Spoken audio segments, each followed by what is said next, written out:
Hi everybody, welcome back to the 10th of an hour with Griffin Bridgers. For today's episode 108, I'm going to start a new series, and this is going to be part one of the series where we dive into estate planning calculations. Now, there's a lot of resources out there on how you walk through estate planning calculations, but they're in many different places. You find them in the regs for code sections 2031 and 7520. You find various IRS tables on the IRS website. You find IRS publications 1457, 1458, and 1459.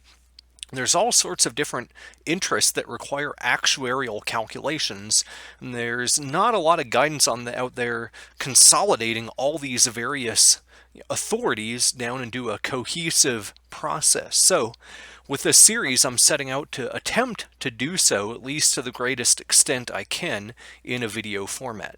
So we're going to start with the easiest calculation. We're going to look at life and term interests for a single person.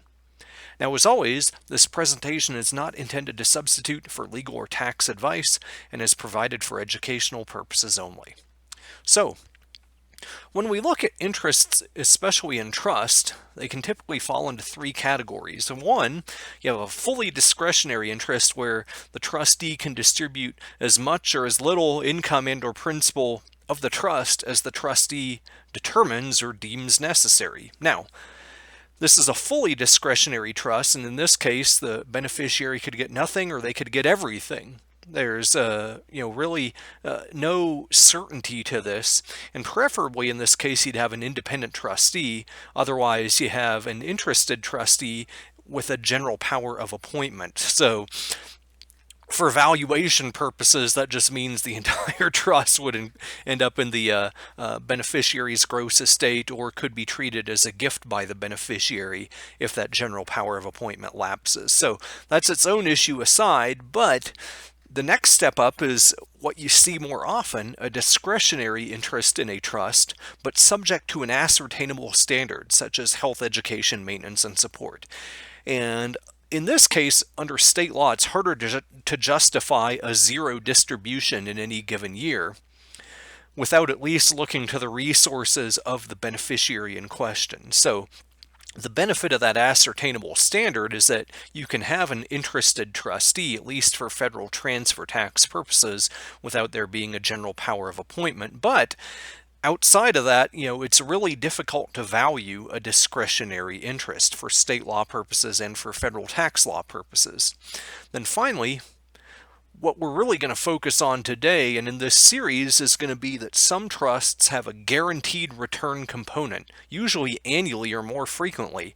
They may provide for all income to be distributed annually, or an annuity, or a unitrust distribution, and we'll dive into each of those in turn. But the difference in these is that the first two categories have no guaranteed return, so the IRS can't really calculate a difference in the income interest held by the beneficiary in question versus the remainder interest that goes on to other beneficiaries.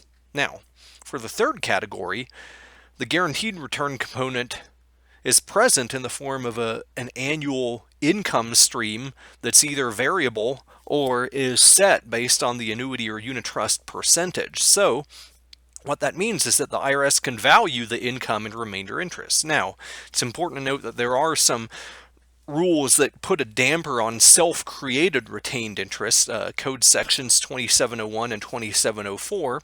So we're not going to dive into those in these calculations. But why do we need these briefly? Well, generally, there's a lot of situations in which a life estate, which is a stream of income for life, or the use of a property for life, or maybe a term certain interest, which is the income or use of a property for a certain term of years, could be treated as a transfer that's subject to gift tax or estate tax or generation skipping transfer tax, or all of the above. So if you create a life estate or term interest during life, there's a gift tax, and also if you have one and give it up or relinquish it other than by disclaimer, that could be a taxable event subject to gift tax as well. Then similarly, if you create a life estate at death, maybe for a spouse or for another person, there could be a marital or charitable deduction in play for estate tax calculation.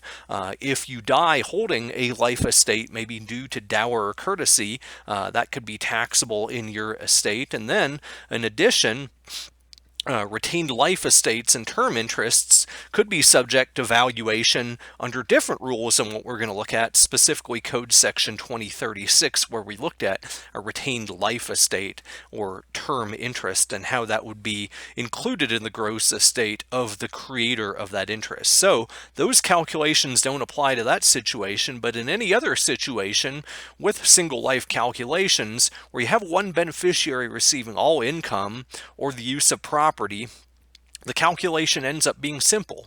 You use an IRS table based on the type of interest. So if the interest is for life, you would use IRS Table S. And if the interest is for a term of years, you would use IRS Table B. Now, before you can dive into either of these tables, what you need first and foremost is your 75/20 rate for the month of valuation. That's under Code Section 75/20. Now, you can easily find this by Googling 75/20 rate, and there's lots of tables out there by the IRS and other people where it'll give you the exact number, but if you really want to dive into the specifics, it's calculated by taking 120% of the midterm applicable federal rate, the AFR, which you can also Google, and then you round that to the nearest 0.2%.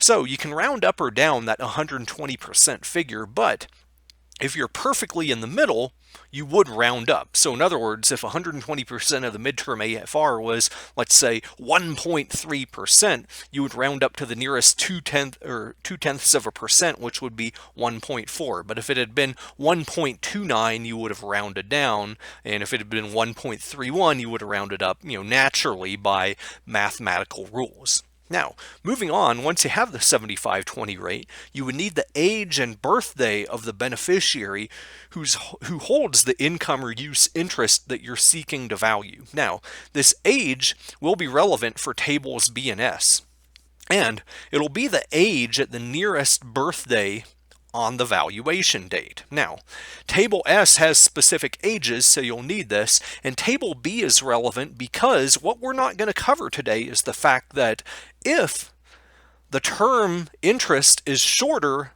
than the beneficiary's life expectancy, the calculation is no longer simple. You then have to add in, some other factors that deal with life expectancy and the likelihood that the beneficiary would die before the term certain expires, especially if the term interest wouldn't be payable to the beneficiary's estate, but instead would go on to some other remainder beneficiary. So, that aside, we're going to assume when we use Table B today that the term is shorter than the beneficiary's anticipated life expectancy.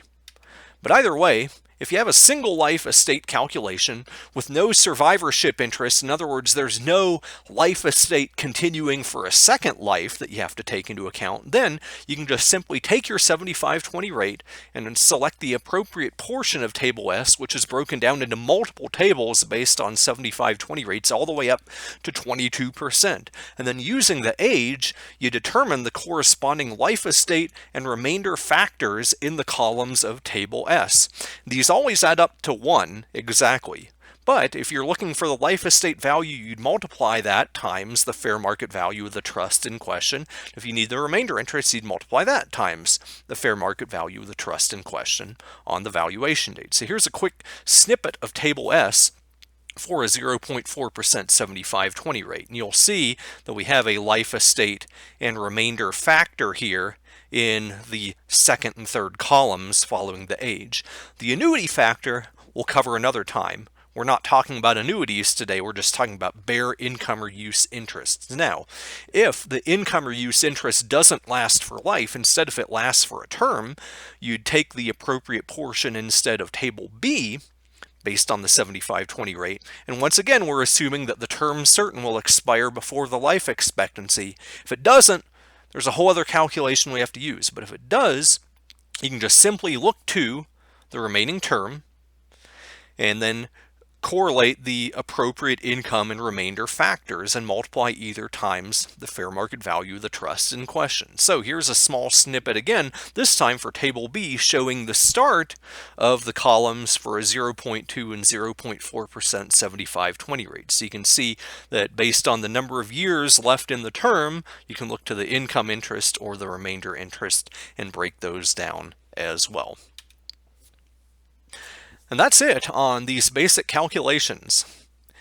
These get more challenging from here, so we'll continue to look at this series and move on into annuity interest, unitrust interest, and even life estates when you have, second to die factors that come into play, and quarterly payments that also affects the calculation, and situations where maybe there's a term that you may not live beyond, so you have to take that into account as well. All of those are more complicated topics for another time. But as always, if you have questions or topic suggestions, you can email those to me at griffin.bridgers@gmail.com. Thank you for listening to this episode of the 10th of an Hour, and I look forward to seeing you in the next one.